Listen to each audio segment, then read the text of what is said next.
Ladies and gentlemen, sports fans alike, welcome to another edition of Bill Swerski, Sports Talk Chicago.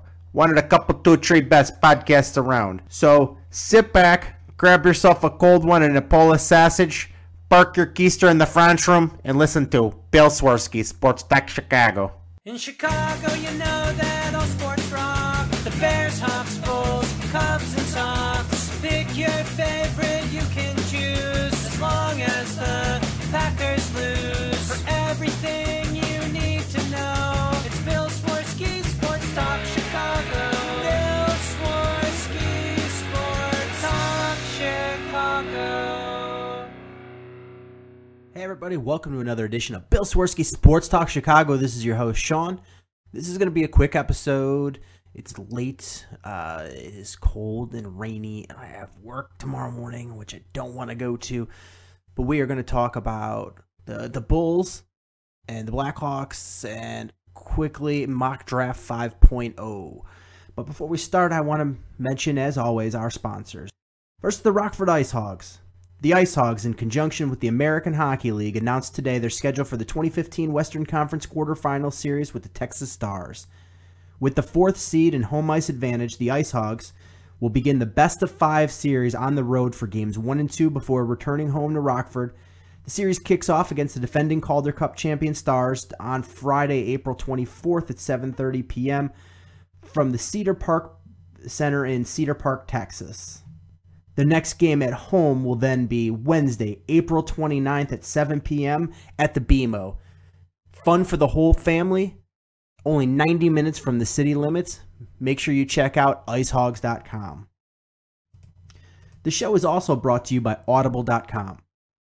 Head over to audibletrial.com/Swerski Sports and get one of these audiobooks for absolutely free. Blood on the Horns, The Long Strange Ride of Michael Jordan's Bulls. Blood on the Horns details the infighting and conflict between Jordan, Phil Jackson, Scottie Pippen, and the general manager Jerry Krause. Or Turning the Black Sox White, The Misunderstood Legacy of Charles A. Comiskey. Tim Hornbaker not only tells the story of Comiskey's incredible life in the sport at the time, but also debunks the Black Sox controversy. Check out one of these or any of 100,000 other titles for absolutely free by going to audibletrial.com/Swerski Sports. So I'm going to dive right in with our mock draft 5.0 because I know it's getting awfully close, and you guys are probably still already pumped up from playoff wins. So let's start slow and then grind up from there. As always, I use a site called firstpick.com. It's first-pick.com, and that allows me to, for some variability in there. Otherwise, I'm not exactly sure. I'm not a Buccaneers fan. I'm not a Raiders fan. I don't watch very many of their games unless they're playing my team or there happens to be nothing else on. So I'm not aware as intimately as I am with Bears needs.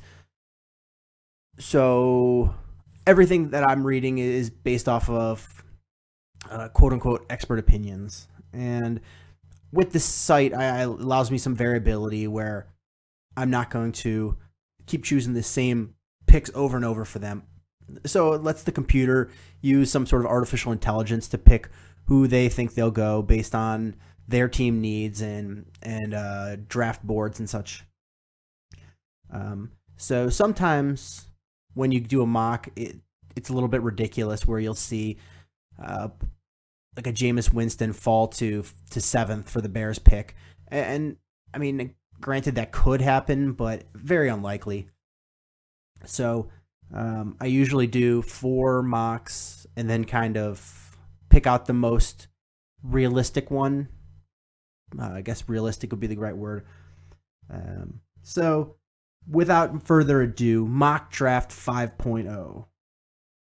First pick, number 7 overall, Amari Cooper, wide receiver from Alabama.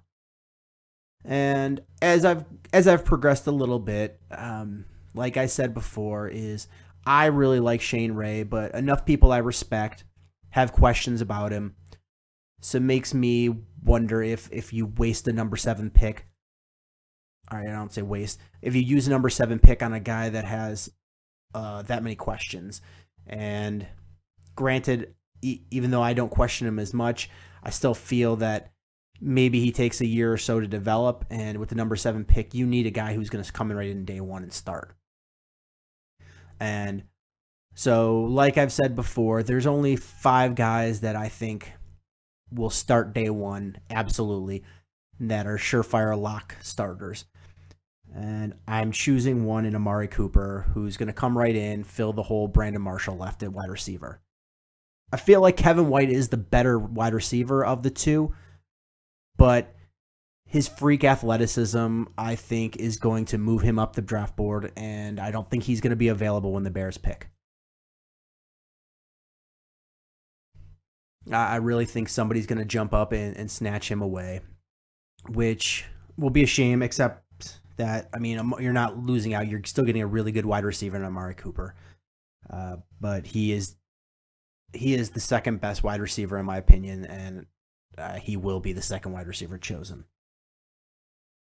Second round, I have Jordan Phillips, and this is a little bit of a drop, but I don't think it's an unrealistic one. So Jordan Phillips, 6'5", 329, out of Oklahoma. He's super athletic, especially for being 6'5", 329. But I think the reason, so he's freakish athletic ability. He could step right in, be that nose tackle, that 3-4 nose tackle that the Bears need to anchor this defensive line. But the trick with him is that he's a little bit of a medical risk. He's had some serious injuries. He had some back surgeries. And if he is fully recovered from those, I mean, this is a little bit difficult for me because all of the teams in the league, they have medical scouting reports and they have their medical people reviewing these players. And I do not have access to any of that. So I'm a little bit more guesswork on this, but if Jordan Phillips is healthy, he has got unbelievable amounts of talent.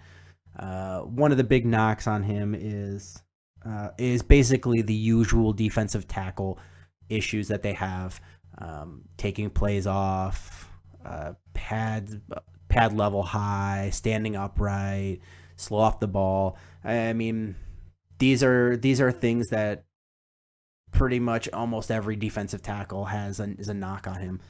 But Jordan Phillips would be a really great prospect because if he pans out, you basically anchored your defensive line for years to come.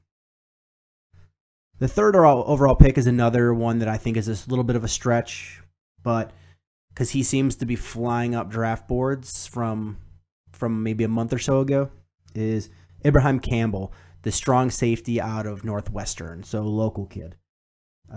He's just, like I said, he's just a really fast riser. There was a time when the combines were still going on, or the combine was still going on, and the pro days were just getting ready to start, and he was probably a 4th or 5th round draft choice. And now, if you get him in the 3rd, it's kind of a steal. He still isn't. He's probably the second best strong safety in the draft behind Landon Collins, but and he's got a lot of the same flaws I see in Landon Collins. He's lose guys in dropping back in coverage. Campbell's got some choppy steps to him, a little bit stiff in his hips. Those aren't problems with Landon Collins, but the coverage issues is. But Campbell will come right up and he will lay the smack on somebody, come right up and really come to the line of scrimmage to be an asset. And that's strong safety is a suit for him. I don't see him as a free safety at all. 4th overall, B.J. Finney, center out of Kansas State. He's got a quick snap, smooth movements laterally. He's a natural center, but he drops a little bit. And this isn't really so much of a knock because this is a fairly deep draft at center, which doesn't happen very often. Usually there's 1 or 2 centers that are worthwhile.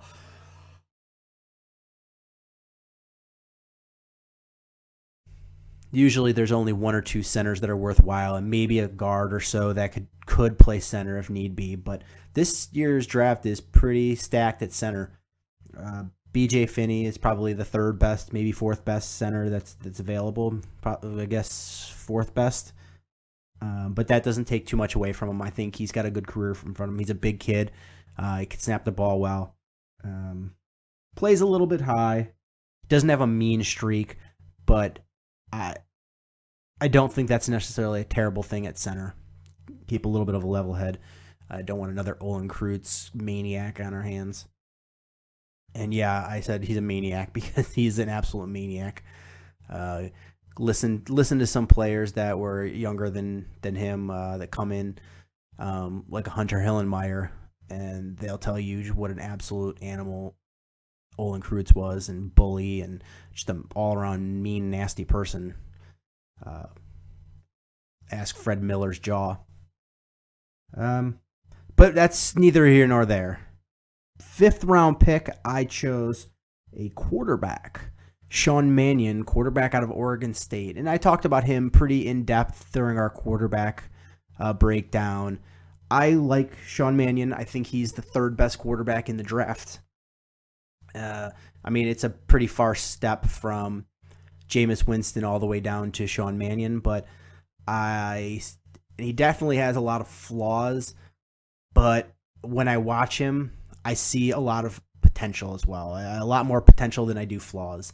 A lot of people will see poor decision making and some of the things he does.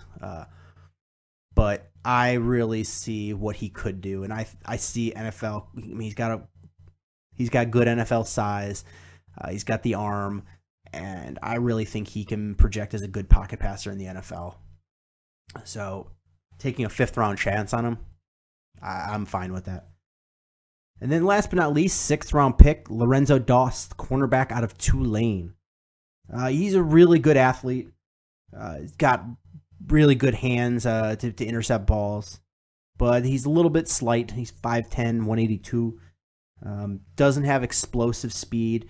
A little bit more quick than he is fast, and he doesn't have that elite speed to make up for mistakes. And because he's very aggressive, and if he doesn't make the play, his recovery speed is not very good.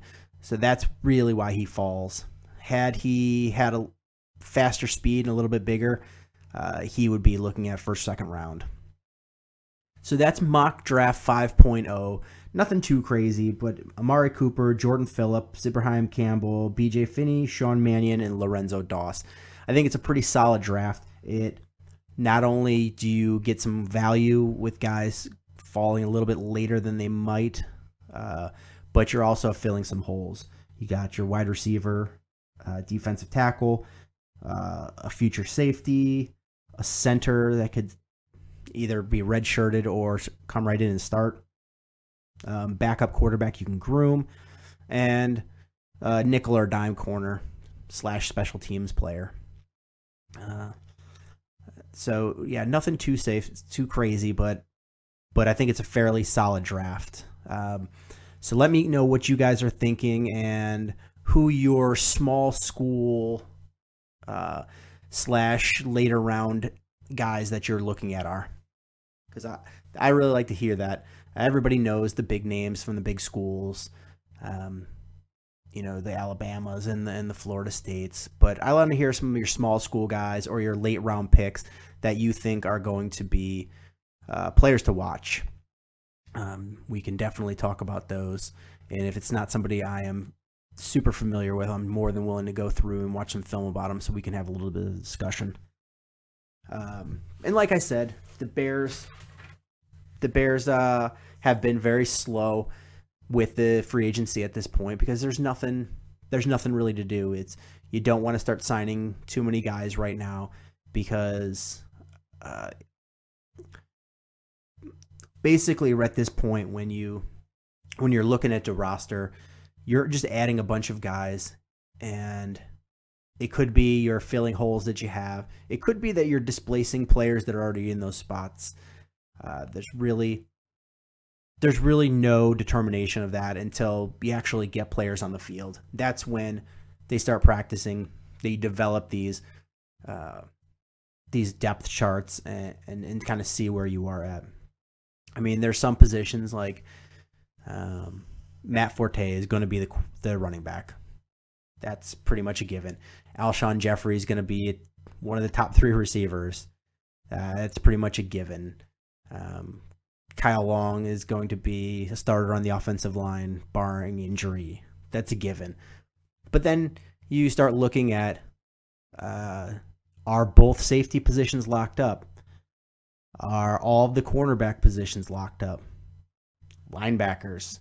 Sure, he added a Mason Foster, but what if some of the guys you have, they make a big step up and they're in the offseason and watched a lot of game film, worked out, got healthy, got stronger, faster, bigger. I mean, that's what happens is when you're a later round pick, sometimes things start to click and the game slows down for you and becomes much more manageable after you've seen it for a few years. So maybe that happens too. You never know. So until they get on the field, you don't know who's going to be the best guy. Plus, you don't know who the injuries are. So right now, the general manager's job is to at least have options at every position and then try to find as much competition at every position as possible, because that's where you end up getting guys pushing themselves beyond where they're at, and you make sure you get the best guy on your team for that spot. And I really don't expect the Bears to really do any more until after the draft. And I feel like after the draft, they're going to be very aggressive with undrafted rookies. I think very aggressive. And I think they're going to go out and sign a few more veteran players to 1-2 year, maybe 3-year deals to fill spots that they didn't feel like they addressed in the draft. The way that Ryan Pace has been aggressive in the offseason so far, he's definitely got a plan. And I think now we're starting to see a little bit more of a development. And once we hit the draft, I think we're really going to have a better idea of who he'll target in free agency, because I don't feel like he's done in free agency. I just feel like he's done for now until he's had time to sit down and evaluate who they were able to get in the draft and who they were able to get in undrafted free agents, undrafted rookies. And that's basically it about Bears. We are just days away from, we're less than 2 weeks away from the NFL draft. So we will come back to you with a little bit more on that. Let's move on over to the Blackhawks, though. And this has been a heck of a series so far.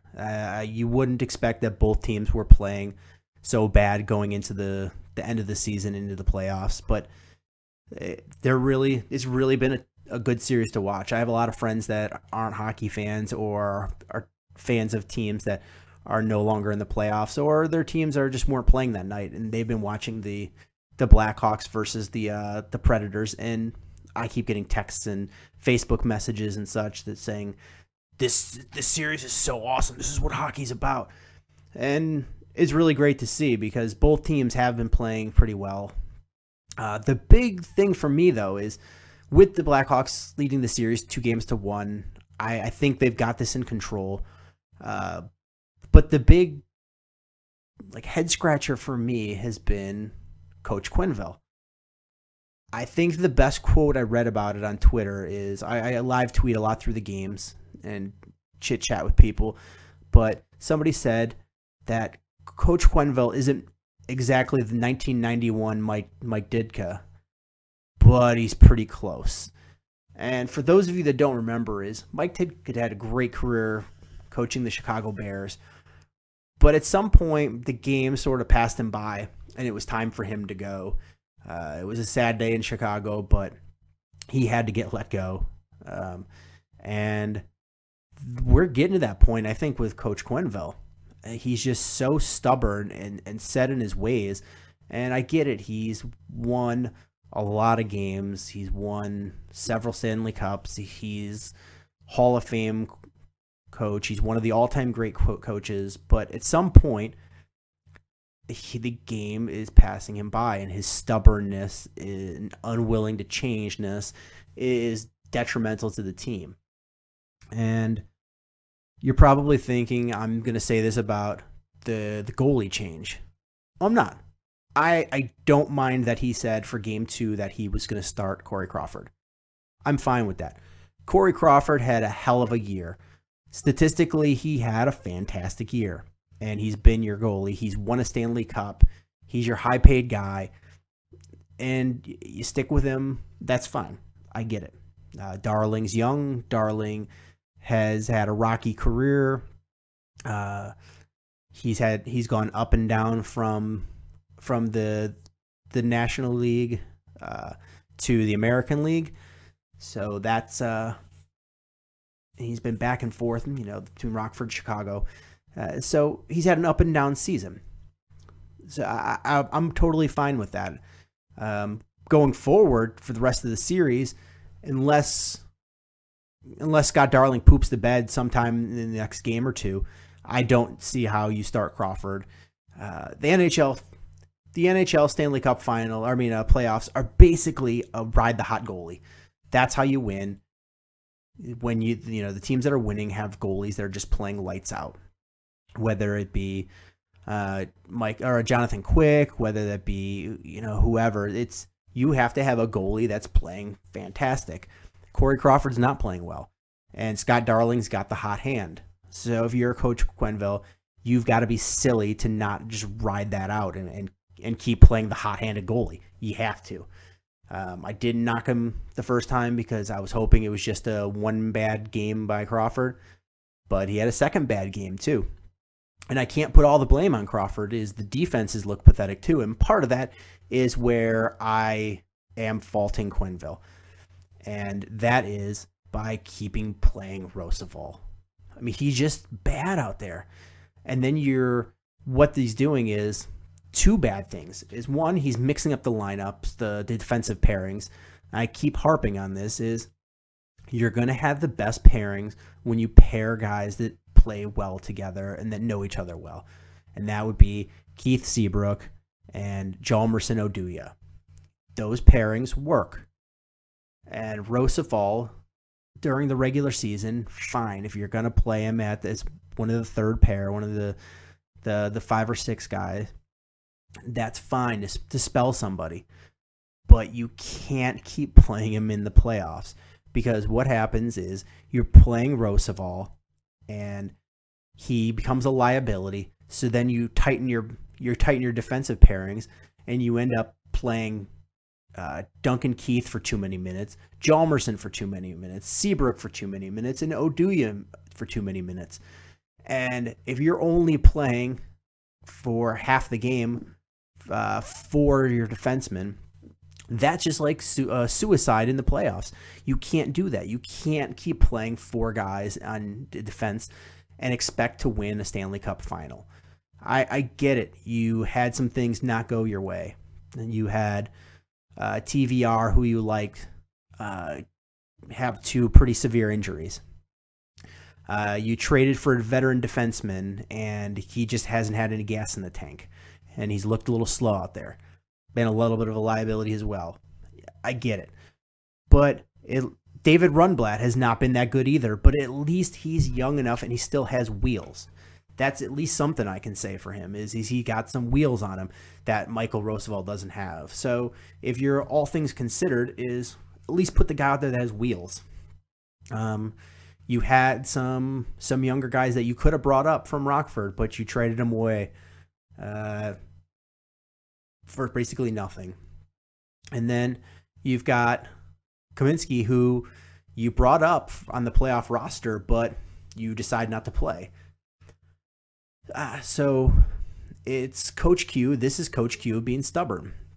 He's going to keep playing Roosevelt, and it's going to keep coming back to bite him in the butt. Maybe not this series, because the odds are kind of against Predators right now. They've lost arguably their best player in Shea Weber, and it does not seem like he's going to be back for this series. I haven't heard exactly what happened, but when you're Shea Weber and you go out that game and don't come back, and then you don't play the next game, and it's the playoffs, and it's against the Blackhawks. Yeah, that's got to be serious. I don't know what it is, but it's probably got to be something broken. And they've lost home ice advantage, and I mean they face going back to Nashville down 3-1, and so that's a scary prospect, because at that point the Blackhawks are going to start smelling blood. And so Nashville, they had that first game where they had it all wrapped up 3-0 at the end of the first, and they wind up losing 4-3. That's just disheartening. I mean, granted, they came back and they won that second game, which gave them somewhat of a boost, but coming back in this third game, and the Blackhawks still didn't play that well and pretty much dominated them. And having lost Shea Weber and losing home ice advantage, and it's got to be a little bit disheartening, and they're already getting a little bit frustrated. If you look at the end of the game, Ribeiro got that punch Shaw and frustration, got that penalty, that bad penalty when they were ahead a 6-5, pulled the goalie in for an extra attacker, and ended up costing a penalty that basically ended the game because they were just playing 4-man keep away. And so there's a lot of signs that just point to Nashville's done. This series has kind of passed them by. Maybe they win another game, but I think that's it. But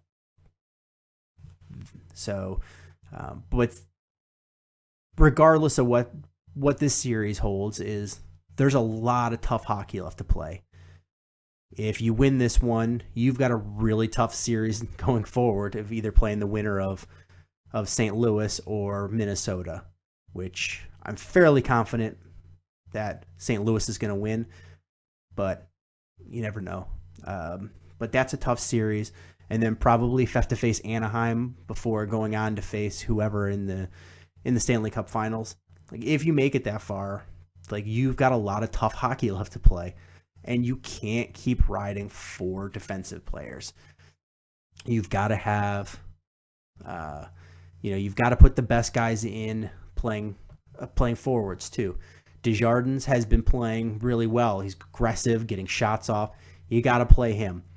Teravainen has been playing very well. He's earned the right to keep playing, so you play him as well. Vermette, I feel like you sort of have to play him because of the big Achilles heel for the Blackhawks last year when they lost to LA Kings was not winning faceoffs. You can't have Jonathan Toews draw them all. And that's kind of what you brought Antoine Vermette for. Is you got to put him in there at center and let him win some of those draws, because that's what he's really good at. Regardless of if he's playing like doo-doo or not, is you got to at least play him to win those draws. And I'm trying to think of what else. I was making some mental notes. Oh, another thing that's really bothering me, and I talked to a couple people on Twitter out there about this, is when you've got Nashville players right in front of Darling and they're hacking away and they end up kicking, is why doesn't somebody end up on their ass? When you've got a guy hacking at your goalie, you take him out. I mean, I know that's old school hockey, but that's what other teams do to the Blackhawks. You don't think Shea Weber is going to take somebody out if they're standing there hacking away? Of course he's taking somebody out. And the Blackhawks don't have anybody that's going to do that. I mean, One Trick Bick goes out there and lays some hits, once the playoffs come around, but I don't see him in there laying out anybody.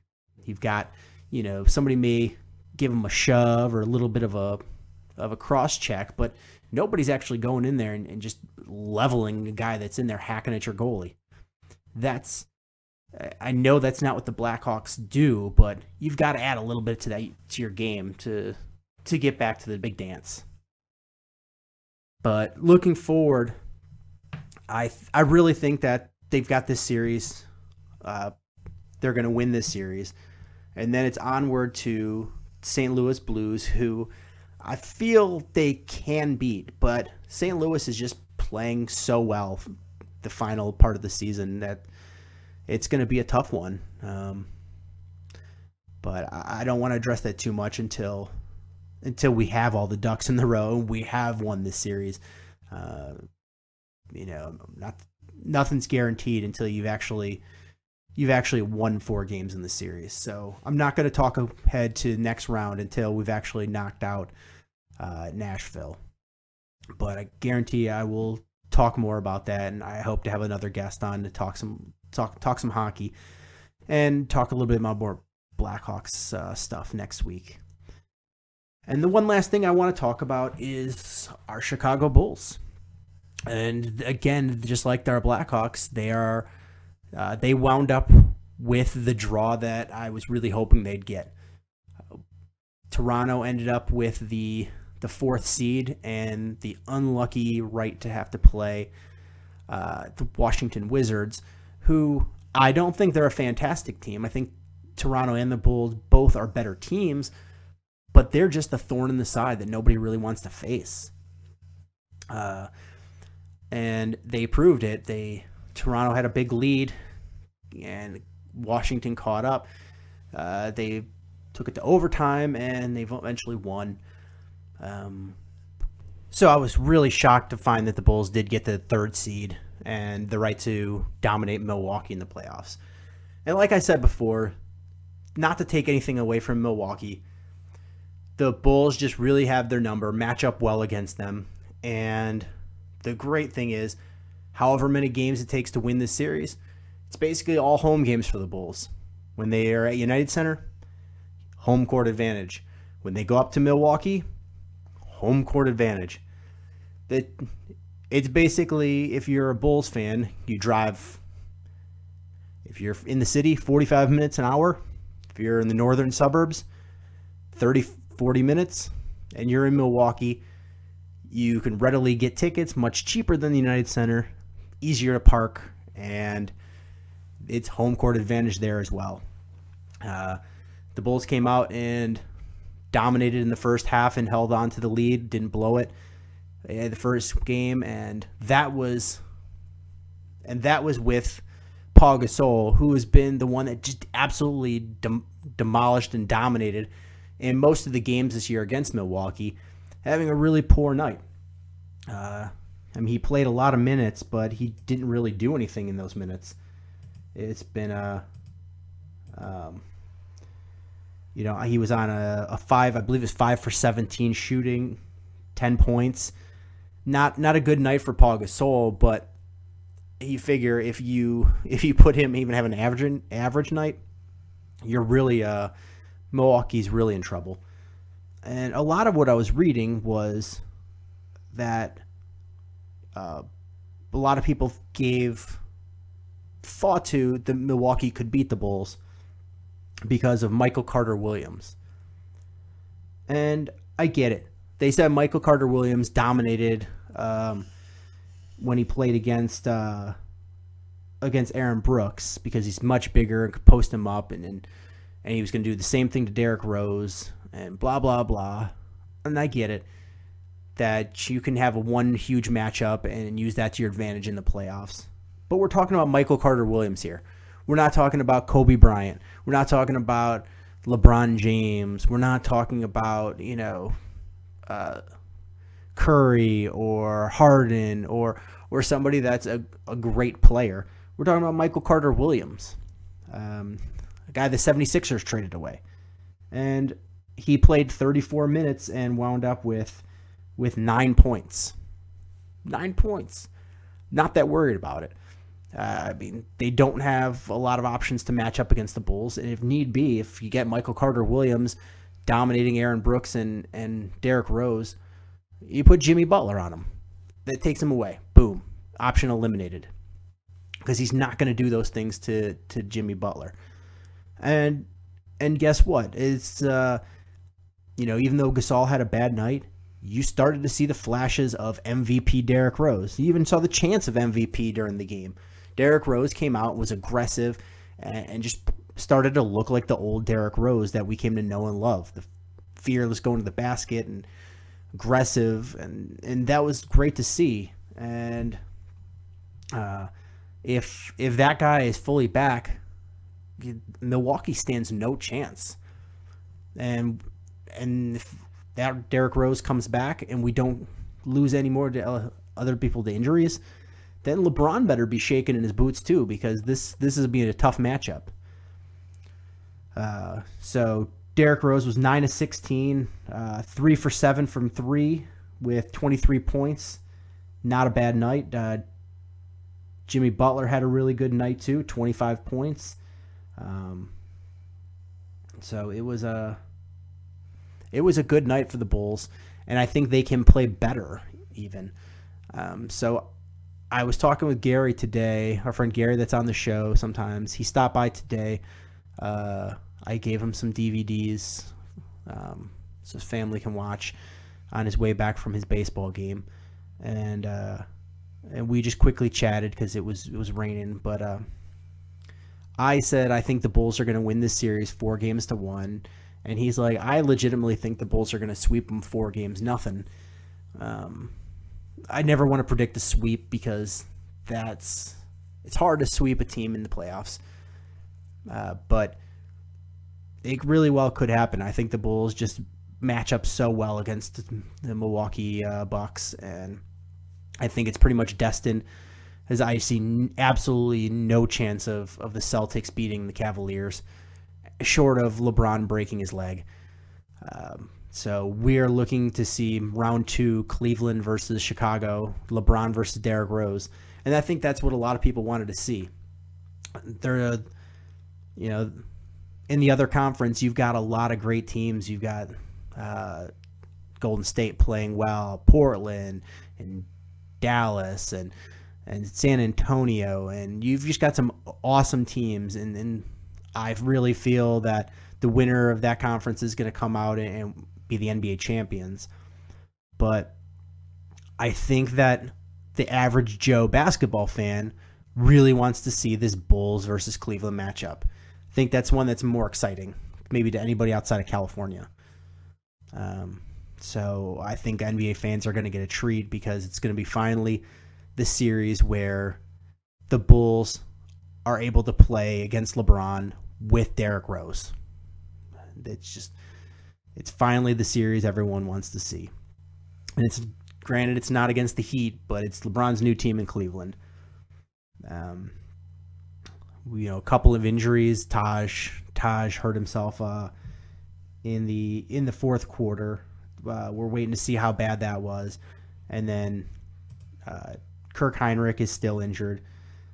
So there's still some hobbling around, but you've got Derek healthy, you've got Joe healthy, Jimmy healthy, Gasol's healthy. So anybody you absolutely need. I mean, Taj you'll need if you're going to beat Cleveland, but you don't need him against Milwaukee.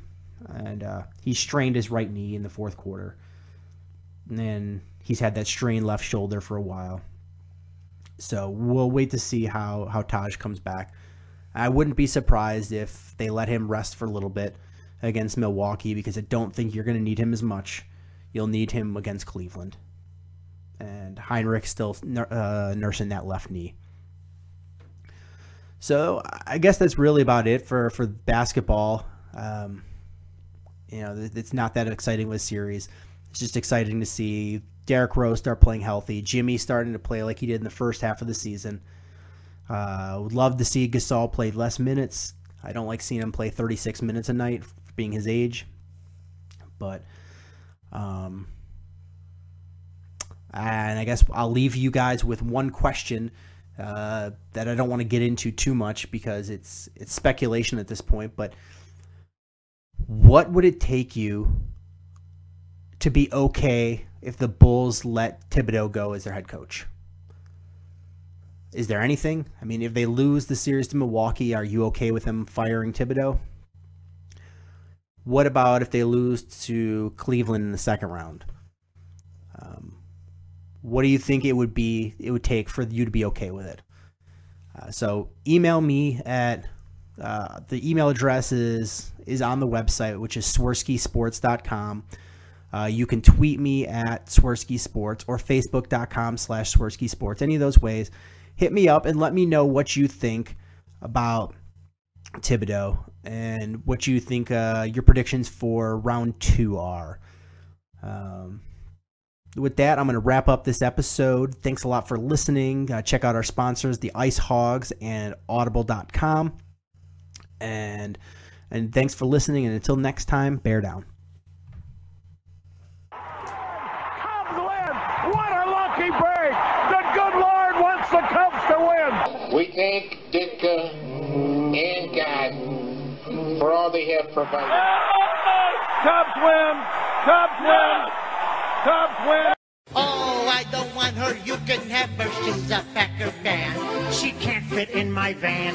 And she looks like number New Yorkers. Smoking crack is not legal on planes. Bears 31 to -7. The Bears.